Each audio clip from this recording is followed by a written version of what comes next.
What's happening, big dogs, Wolfpack, BDG family? Welcome back to another episode of Market Watch Mondays. As always, I am your host, Mike Me Up with two P's, aka Mike, aka the guy with the bad hair day. I'm sorry, y'all. This is the hair that I woke up with today. Nothing I could do about it. I mean, I could have put some gel and put some product, but that's not me. I haven't used gel on my hair or any product on my hair in like a year, right? Ever since COVID, ever since I started working from home, stay-at-home dog dad life, that hair product clubbing life has basically left my soul. So I apologize to those of you out there. I did not put too much work in the face. Usually when you see me on here, how I woke up, how I am throughout the day is how you get me. I'm not really doing too much up here to try and impress you guys out there. And you know, I'm not blessing your screen with probably the best looking dude that y'all want to see. But unfortunately, man, that's what you got. That's what you got. So you're just gonna have to deal with it and let the Dynasty content hopefully make up for what I lack on the look side. All right. But those guys that do support me,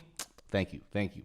I got a lot of topics I want to talk about today, so I don't want to spend too much on here. But before we get into the meat, man, you guys know what time it is at every single intro time. All right. It is time for the motherfucking intro drop. Hit it.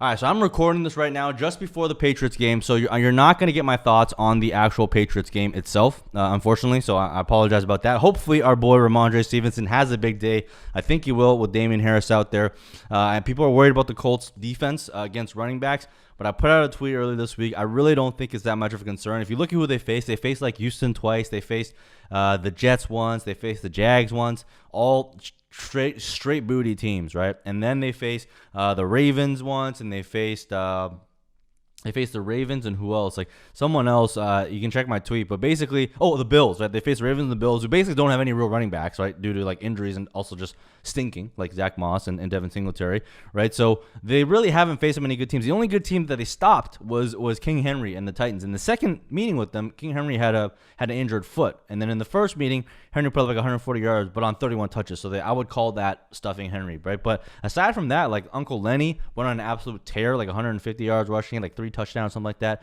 We had Darrell Henderson put up a touchdown through the air, touchdown through the ground, or through a few receptions.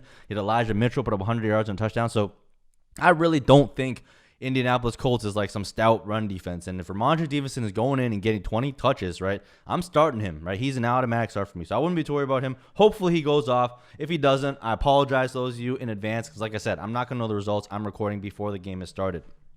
All right, so I got a few player topics I want to go through today and then a couple of strategy discussion things. First off, Mahomes is absolutely back, man. What a freaking game between the Chiefs and the Chargers. And I'll talk about the Chargers a little bit later, but Mahomes, he didn't do anything for like 3 quarters. And in the fourth quarter, I finished the game with like 400 yards and multiple touchdowns. Travis Kelce obviously went off, had the best career game of his career, put up like 44 fantasy points, 2 touchdowns, 190 yards. Bunch of receptions, and so for those of you guys that made it to the playoffs, so Travis Kelce, congratulations, you're off to a great start. Kind of reminds me of that massive lead that Alvin Kamara gave people last year, especially if you're in tight end premium. He's going to put up a freaking monster week, which only means that because I have him mostly on teams that have buys, next week I'm ready for like a 3 catches for 40 yards type of performance.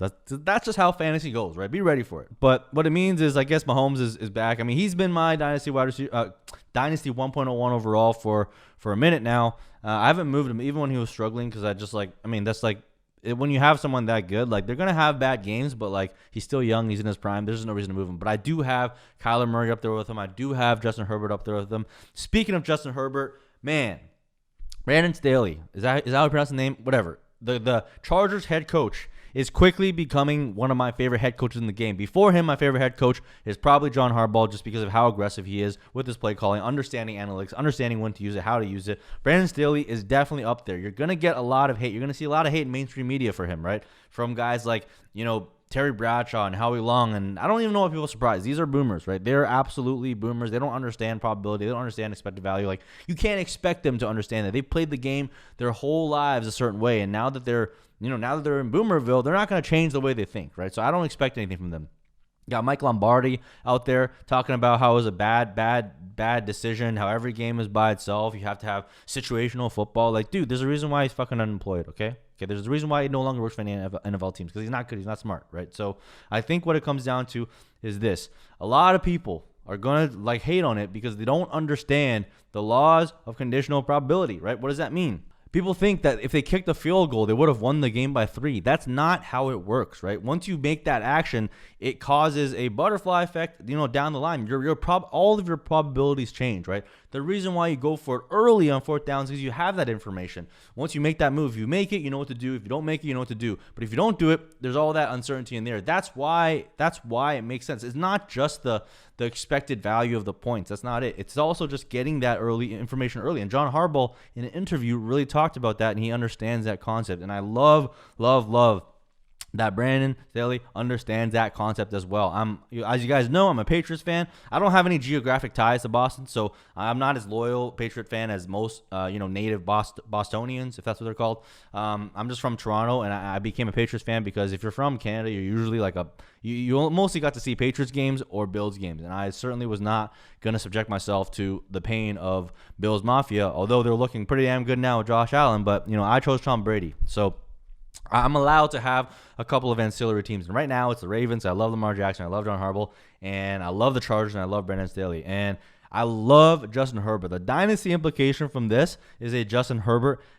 You cannot underestimate how much of an impact a great head coach can have on your players, right? You can have great talents like Andrew Luck, generational talent, one of the best players to come out of the draft that people say since Peyton Manning, right? But he had a horrible organization. He had a horrible organization behind him that didn't draft the right players, and he had, subpar coaching as well. But you look at the Chargers organization, they're building it the right way, right? They got Justin Herbert. What do they spend their next highest pick on? Slater, who is turning out to be an absolute freaking baller. Protection. In the words of Leanne Tui, communicated to us via Sandra Bullock in The Blind Side, every housewife knows the first check you write is for the mortgage. The second is for the insurance.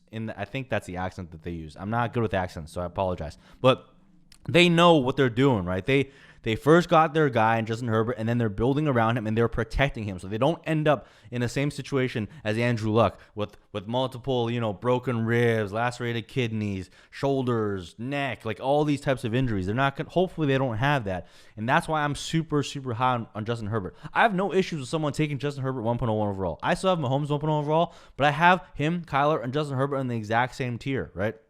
So if people ask me who should I take, my answer to them, and I'll cover this strategy a little bit later as well, but I diversify within tiers as a tiebreaker. What does that mean? That means if I have a Patrick Mahomes and I have a Kyler Murray, the next time I pick a 1.01, I'm totally fine with picking a Justin Herbert. That's how you can get some diversification within tiers of a player, right? So I love Justin Herbert. I think he's an absolute freaking stud. He's going to be a monster for a long, long time. The team is built the right way. They still got Keenan Allen. Like I said, when we saw Justin Herbert become what he did, I said he has extended Keenan Allen's career by an extra 1 to 2 years, at a minimum, in terms of peak prime Keenan Allen. And that's what we're seeing right now. Keenan Allen's balling like a motherfucker, right? And we got Mike Williams, who also got revived. He's had a couple down games recently, but all in all, still a very successful season for them. So, and then Austin Eckler, obviously league winner, right? So that entire offense has been extended because of Justin Herbert, but not just because of Justin Herbert. It's also because of the coach. When you have a good head coach and a quarterback,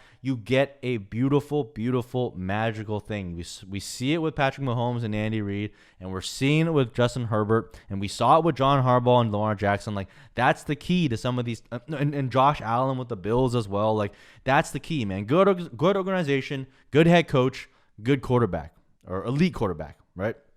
And that's why you see down years with like a Russell Wilson, right? You see down years even with an Aaron Rodgers, because sometimes you have a bad coach, like it's just not good. So for me, when I draft Justin Herbert, I'm not just drafting the player, I'm drafting the organization, I'm drafting the head coach. And I think those are very, very important and often overlooked aspects. And that's why Justin Herbert is my top 3 dynasty players overall. Love him, love him, love him. Nothing to hate about him.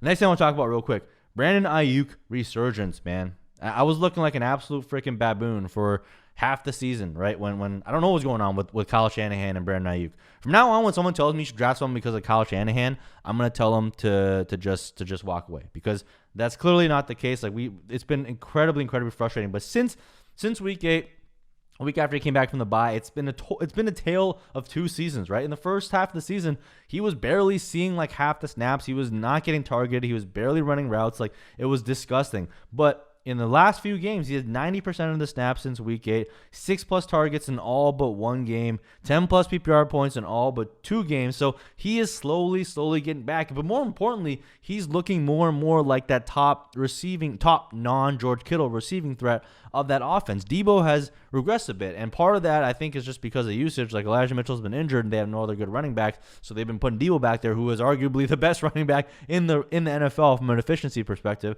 So Brandon Aiyuk has moved back into that role. He was like a toe tap away from a 2-touchdown game, but he's been having monster games. He's been looking more like himself, making great contested catch grabs. So everything we love about Brandon Aiyuk, he seems to be back and on the right track. He's still not back to where I thought he would be this year, because I thought he would make a further leap from his rookie year, his fantastic rookie year. He has not done that. He's still playing catch up to get back to his rookie year, but it's all positive so far. So I'm back in on the Brandon Aiyuk train. I'm ready to be hurt again. Insert the Michael Scott gif right now, because I'm absolutely ready to be burned by him again. But what we've seen over the past few weeks has been really good. Now, I was looking like an absolute baboon because I said Debo was more of like a running back, hybrid running back, and then Aiyuk was like the alpha wide receiver, and that looked like the furthest thing from the truth, because Debo was absolutely looking like the alpha. But over the past few weeks, that storyline has played out a little bit. But I do want to see what it looks like once they have a healthy Elijah Mitchell. Do they move Debo back into that, receiver role, because where he's been excelling and been an absolute monster? So I think there's a lot of good receiving talent in this team.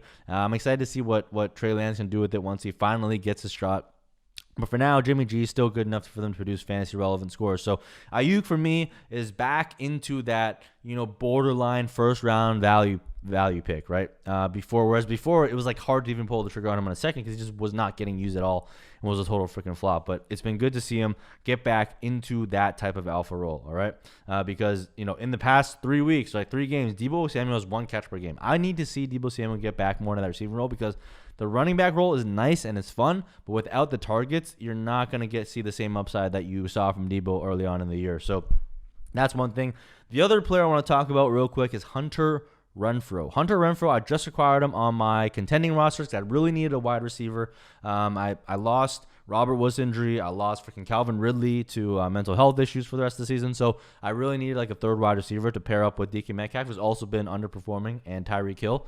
So I went out and grabbed Hunter Renfrow, who's been a monster. He has 9 games this year with 8 more targets. He has only 1 game the entire season with less than 4 targets. He has 3 straight games with 20+ points and 100 yards and 8+ catches. He's a wide receiver 19 overall in points per game, but obviously a much higher wide receiver over the past few weeks without Darren Waller. In terms of what we're seeing with him, he's also been very efficient, right? That's the thing. Hunter Renfrow has been efficient every single year. Part of that is because, he is running the slot, so he's got, probably easier routes and easier thing to deal with. But, I do think he's a great buy for a contending roster. But I had a conversation with a friend of the show, Dalton, at Dalton Guru FF. He thinks that Hunter Renfrow could be a top 24 wide receiver. Now, I'm not there yet, because it's really hard to rank, man. Once you start listing out the top wide receivers, especially when you start accounting for the 2022 class, it is damn near impossible to fit Hunter Renfrow up there, right? And, he made a blind comparison that made it really look like that Hunter Renfrow was just as good, if not better, than Deontay Johnson.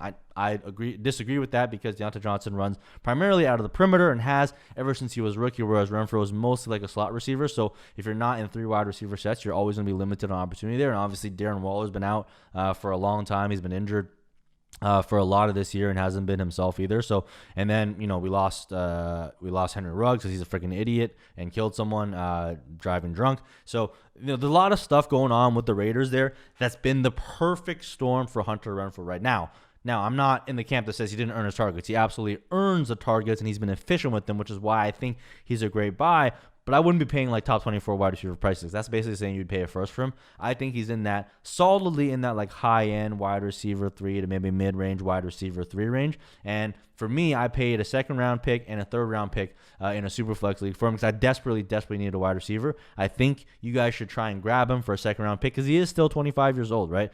But I do think in this perfect storm, he's shown you that he has some decent weekly upside. I'm not sure what his upside is on an entire season, but he's definitely, in that weekly startable range. So, and he's often overlooked by a lot of people. So he's at a hot stretch, and if anyone's looking to dump him on you for a second round pick, I think that's a very, very fair price to pay. And for contenders that are trying to get in, I think that's a move that you can make. That's a move that I've made in a couple of my leagues, and I've just drafted him in a lot of leagues as well because he's super cheap. So, in terms of where I have him ranked, I have him ranked ahead of like Christian Kirk, Darnell Mooney, kind of like in that range, ahead of around like OBJ, like that type of range, I think. So, like I said, like the high-end wide receiver 3, high-end to mid-range wide receiver 3 range, I think is a fair value for a Hunter Renfrow. Now, if he continues to evolve and shows that he can, do a lot more on the outside as a perimeter wide receiver, where he can play a lot more 2 wide receiver sets, then, I can make a case for moving him higher. But as of right now, even though he's been an absolute freaking baller for a few weeks, I just can't make that move just yet. I think it's a little bit premature. I don't think there's a need to. Like I said, I preach a lot about operating within the confines of the market within a certain band, right? So there's no reason to put him in the top 24 because I just don't think anyone has him there. So there's no reason to rank him that high and pay a price that big to get him. I think a second round pick, maybe a second round plus a little bit of a piece for him is a great value for him right now and a very obtainable price. All right. Lastly, let's all freaking celebrate. Urban Meyer finally fired. Honestly, might be one of the worst like head coach tenures in the NFL like ever. I mean, I'm not old enough to say ever, but I guess in the modern era and it's ever since I've started watching football, it's been watching this train wreck unfold has been absolutely comical, but also sad for a lot of the players like Trevor Lawrence, like James Robinson, people that are trying to develop, on that team. He's been nothing but a distraction, nothing but a liar, to be honest, and he's basically done nothing, right? Nothing but bring the team down. Personally, I think Urban Meyer, I thought he was a fraud. I said he was a fraud many months ago, and he's proved out to be a fraud. He's sure as hell lasted longer than I thought he would. I thought he'd be fired a lot sooner, but thankfully he's gone now. What does this mean going forward?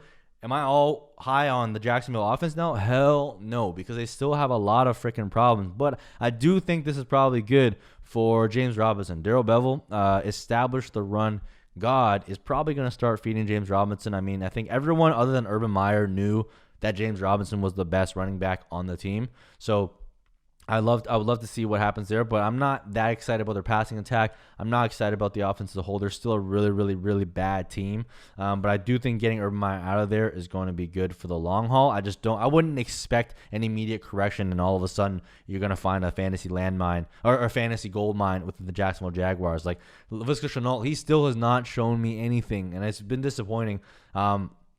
I need to see his role develop more. We need to see his ADOT expand. We need to see him use more, down the field. We need to see him be able to win more down the field. There's a lot of things. So if anyone is willing to pay up a price for you to get Laviska Shenault, if you can get a second round pick for Laviska Shenault, I would be doing that all day and twice on Sundays. So any second round picks in Superflex leagues for Laviska Shenault, 2022, 2023, I don't care. He would be off my team because I do think if anyone's trying to capitalize on Urban Meyer being fired and then adjusting the values of the players respectively, you should be taking advantage of that. I personally won't be moving anyone in my ranks because, I was expecting Urban Meyer to get fired. There's only a few games left in the season. So a lot of the risks with James Robinson still exist next year in terms of what they're going to do with Travis Etienne and stuff like that. So in terms of dynasty moves, there isn't that much, but I think comfortably you can probably start James Robinson going forward and not have to worry about too much. But he's not going to have the same ceiling as like a good running back will. A running back on a good offense will, but he's absolutely in that like mid-range RB2 with some low-end RB1 upside weeks going forward. Hopefully, assuming that he's healthy. All right.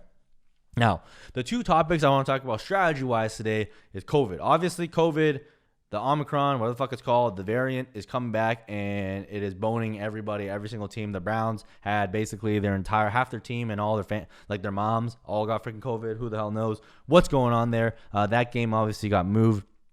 With the Raiders as well. So it's going to be interesting to see what happens because this is where depth comes into play, but not many teams have enough depth to deal with a lot of this stuff. Like even the best contending teams, right? If you get hit with the COVID, a wide receiver here, a running back there, a quarterback there, like your team is pretty screwed, right? There's not much you can do about it. But what I will say is this. I think the opportunity here is this. If you're in a league that allows trading still in Dynasty, now some of mine allow trading, some of them don't. But if you're in a league that allows trading, I would be trying to get the future first-round picks of the higher end teams, right? The higher end teams and anyone in the playoffs, but anyone in the playoffs will probably be a little bit more expensive. But if you go for the higher end teams, I think there's a natural, what would I call it? Like a risk arbitrage there almost, because a lot of these teams that are contenders, like you don't know what's going to happen now, right? A game might get canceled. A game might get moved. They might lose half their team. They might lose their top quarterback. They might lose their top running back. So it introduces a lot of uncertainty in the playoffs. Whereas before, in a normal non-COVID season, the top teams are still going to be dominant, barring like a career-ending injury, right? But in the playoffs, because everything is settled on one game decides everything, right? That might be a down week for that top team, and they might get eliminated from the playoffs earlier than expected. And you might get their first-round pick that they thought was going to be, the 1.12. That pick might be a 1.09 now, maybe a 1.10. That might not sound like a big move, but getting that for free is huge, because that could be, the difference between a Garrett Wilson and a next tier of wide receiver, right? And like a Jameson Williams, for example, right? That could be the difference between those couple of moves. It could be the difference between like a Treylon Burks. And actually, probably not Treylon Burks. Treylon Burks probably going to go like top 5, but like I do think like Garrett Wilson, like David Bell, like some of these guys, like Drake London, right? They might be going in that like 1.08 to 1.10 range. And if they don't, then you get like Isaiah Spiller. Anyways, I think that's going to be a really, really nice value range. And getting some of these, targeting the picks of these contenders by selling them depth, because you bet your ass they are going to be concerned and worried about depth. Even the deepest teams are going to be worried, because we don't know what's going to happen with some of these players, right? You just have no freaking idea. So sell them some of your veterans for that depth, get their future first round pick, and acquire it for cheap. And just capitalize on that uncertainty. Anytime uncertainty is injected into the dynasty ecosystem, I'm always trying to figure out a way to how I can capitalize on that value. I think this is one way. It's just targeting the first round picks of the top seeded teams. So in your first seeded team, second seeded team, third seeded team, the favorites to win the matchups, those are the guys you want to go for, because there's a big opportunity for you there to capitalize if things go south because of COVID, because there's just too much uncertainty in the air right now. I think that's a great moment to capitalize for a lot of people. All right. And then the last thing I want to talk about is diversification, right? What is diversification? How do you do it? How do you accomplish it in Dynasty? I don't approach diversification the same way as most people, right? What does diversification mean? From an investment perspective, when you're managing a portfolio of stocks, diversification means you don't just put let's say you have $100, right? You don't put all $100 into Apple, because if Apple fails, if their CEO dies, if their plant gets blown up, then you're 100% exposed to that risk, right?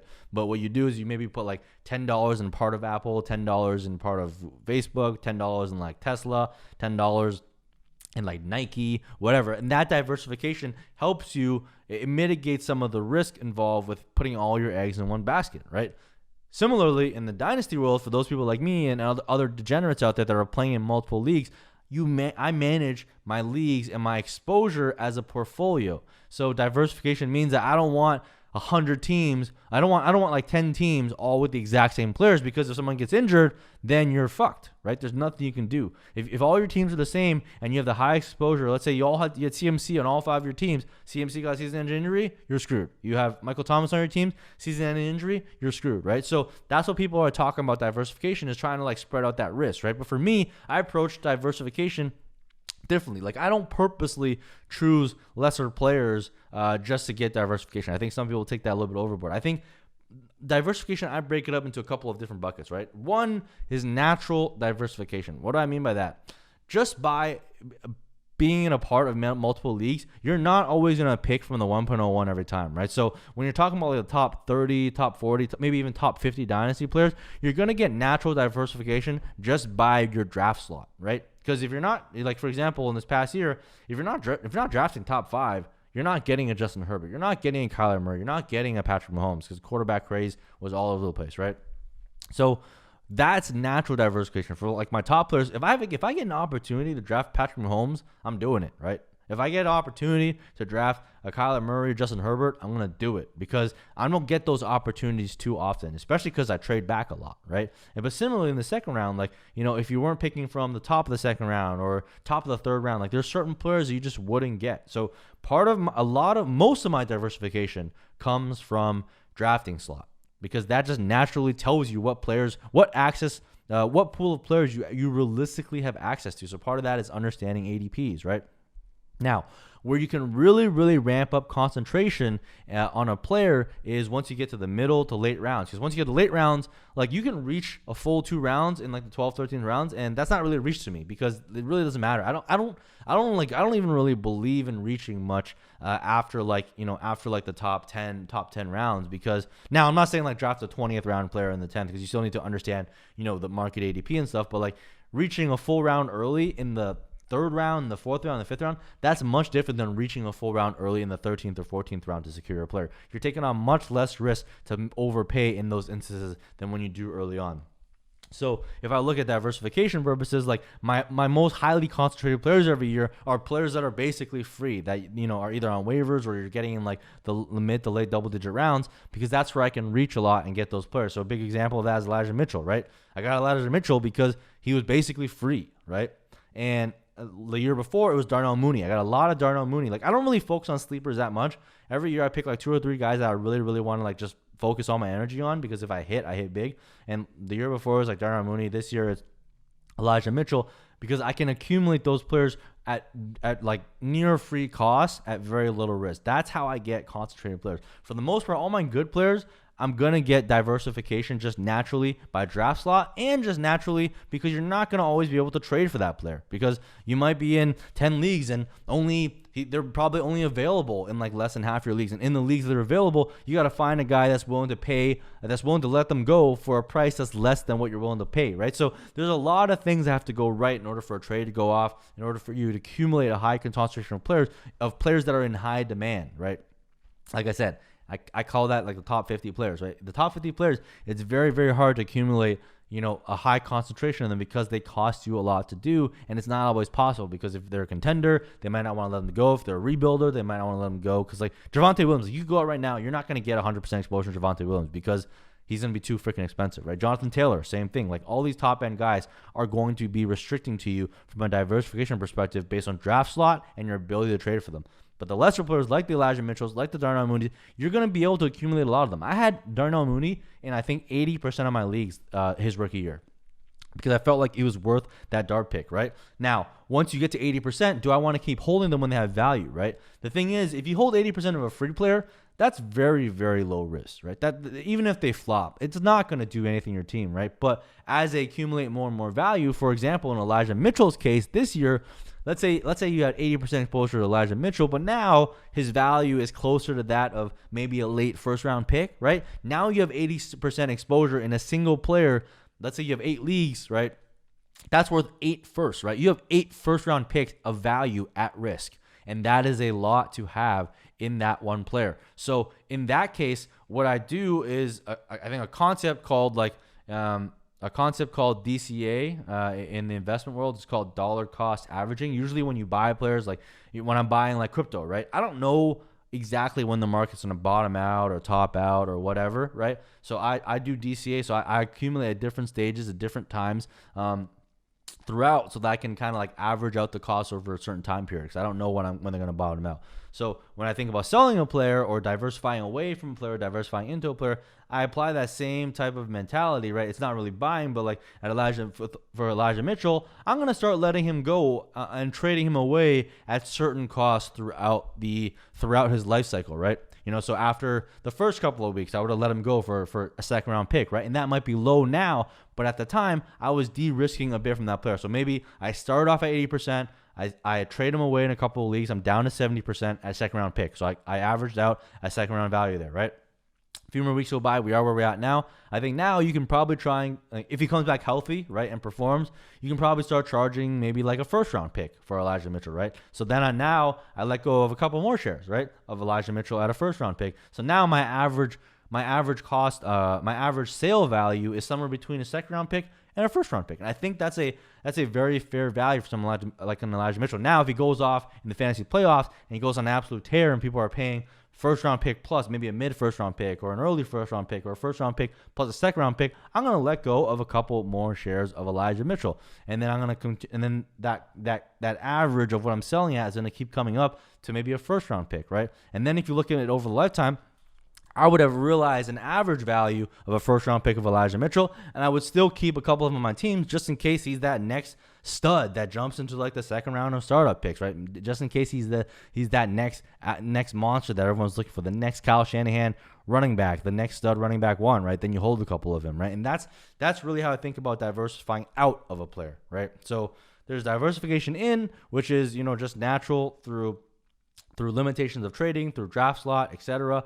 But diversifying out, I do it slowly. I don't do it all at once, unless it's a player where I'm just like, I don't really have any interest. Like for example, what's a good example of this? Like if, for those of you guys out there that really like love Marquez Callaway, right? I thought a second round pick for him was a no-brainer. I'm just gonna dump him no matter what, right? So I would have dumped like a lot of his exposure very, very early on in the season, but I still would have kept a couple just in case I was wrong, right? That's how I play that game. It's similar to what I do in like NFTs. Like if I don't like a project or a project like spikes up, I would like sell out some and just hold a couple to free ride once I've gained my cost back, right? So I think that's a really, really important concept is diversification. Diversification, we use it a lot. It's like one of those like buzzwords that people throw it out, but there isn't a lot of content out there talking about like how to apply diversification. For me, this is how I look at it. Like when I look across my portfolio and my exposure of players, and I look at exposure differently. I look at exposure based on the number, so like how many teams I have them on, but also a dollar exposure. So when I weight it based on what the entry fee of the league is,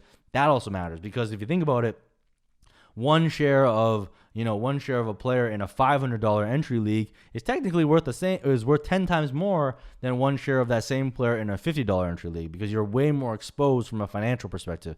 And that's how I manage my portfolios, right? So I look at it, I focus mainly from a dollar perspective because I want to see how much real exposure I have, because having that one player in that one league is almost like having 10 times that one player in a $50 league versus a $500 league, right? So that's another aspect. But I do think, like I said, this topic is something that I've wanted to cover for a while. I think there's not much content out there talking about it. So hopefully this kind of helps you think about how I approach diversification, right? The different buckets, how I achieve it, what I focus on in diversifying, right? Like I'm not sitting there and saying, okay, well, Jonathan Taylor's on the board. I have like him on 2 teams already. I'm just not going to draft them because I'm going to draft the tier below, right? Within tiers, I'm okay navigating. So within that Kyler, Mahomes, Justin Herbert tier, I'm more than happy to navigate that to achieve the diversification that I want. But for the most part, like I said, it's up to draft slot in terms of what players you're able to get.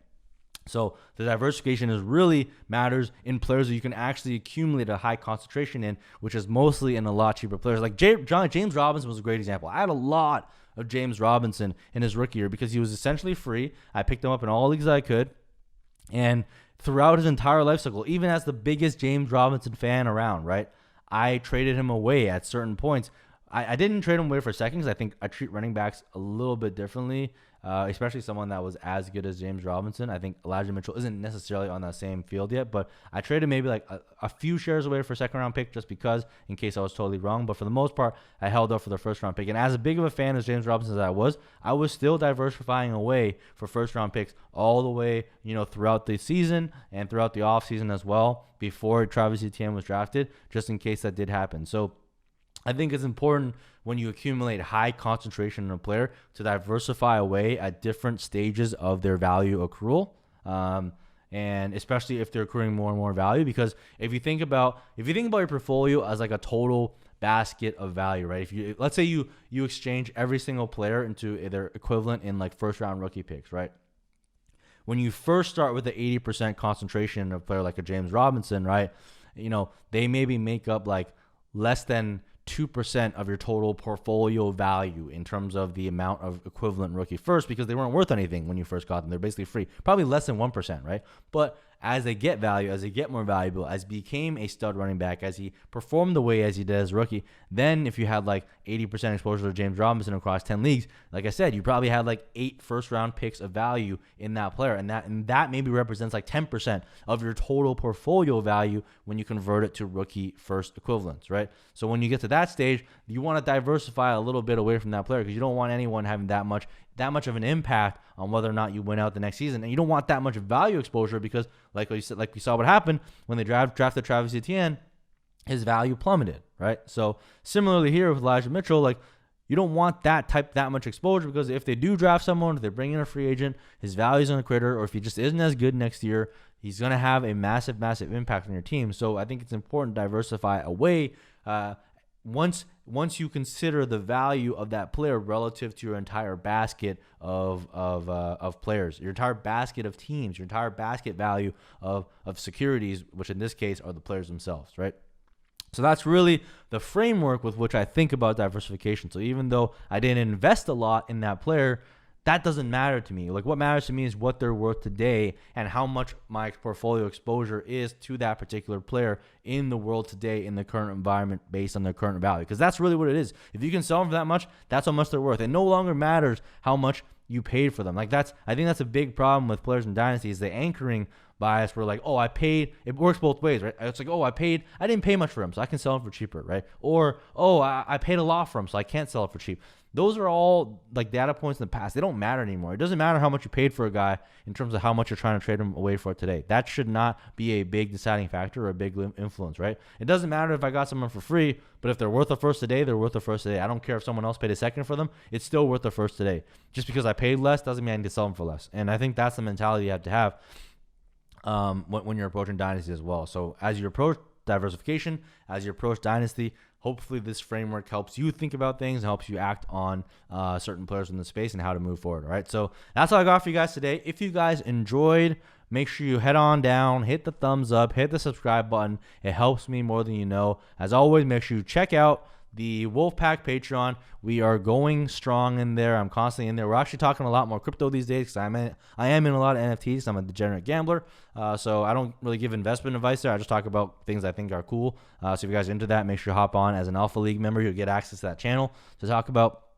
But yeah, if you guys enjoyed, again, just make sure you check it out. Patreon.com/OurPack. That's patreon.com/OurPack. So come and check us out. Lastly, Dynasty Nerds affiliates over there, our partners, our homies, the homeboys over at Dynasty Nerds. If you guys want to go check some stuff out there, I highly, highly recommend you do. They have a great product. It's called the Dynasty GM tool. That's my favorite. And you will get a 20% off by using promo code Wolfpack or by just clicking the referral link in the YouTube comments below.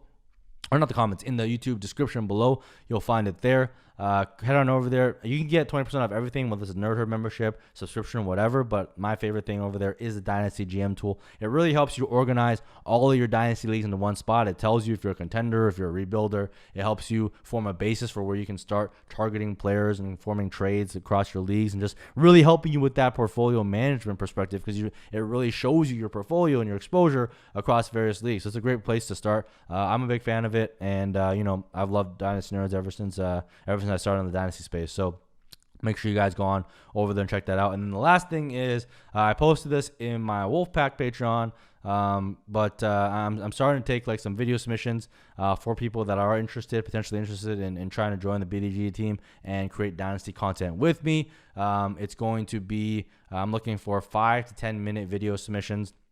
10 minutes maximum. If it's over 10 minutes, you're absolutely fired. And I don't really have much criteria in terms of what you can cover. You can cover any type of topic, whether it's players, rookie class, strategy, whatever you want to do, that's fine. My only ask is that, one, it's not some shit that I covered before. It can't be copy pasta stuff where you just take a video I said and just regurgitate what I said to me. You can go dive deeper and prove me wrong and maybe show a video and that proves why I'm a freaking idiot and why I shouldn't have said what I said. I'm down for all that type of stuff, but just can't be copy pasta stuff. And then also show personality, right? Because we're trying to if we bring on anyone on the team, like especially in the Dynasty side of things, that to work with me and work with Nick, like we're looking for people that have like personality, right? People that have fucking swagger, people that have that BDG mentality. We can pick any freaking Dynasty plebe off Twitter if we want, but at the end of the day, we're not just looking for nerds that know numbers and shit like that. We're looking for people that can deliver content, deliver informative, actionable content, but also someone that like our community and our audience can relate to and connect with, right? And that's what we want in the day. So and personality is important. That doesn't mean you go out there and try and fake it and try and pretend to be an asshole just for the sake of it, but I do want to see some form of personality and swagger that's like unique, right? That's not someone that can just plug off the internet, off Twitter or wherever. So I'm taking those video submissions. I think probably this first stage, I'm going to take video submissions from the Wolfpack community first, so in the Patreon, and then maybe expand that out. But if those of you guys out there that are interested, maybe drop something in the comments below. Let me know, and I can give some further instruction, whether it's through my email or whatever, and I'll DM you on Twitter, or DM me on Twitter and send me a video subscription. But I'm taking submissions all the way up until January 7th. So yeah, like I said, drop a note in the comments or DM me on Twitter at MikeMeUp with 2 P's. If you are interested, submit me a video, and I'm going to review it throughout January. And hopefully we can find someone else to join the squad and help out with some Dynasty content, so that it's not just my boring ass face on the screen all day here. Hopefully we can develop some new talent in the community to put out some fire ass Dynasty content and build the brand, man. Build the brand, build the Dynasty brand, build the BDG brand into what we all think it can be one day. All right, that's all I got for you guys this week. Until next week, peace.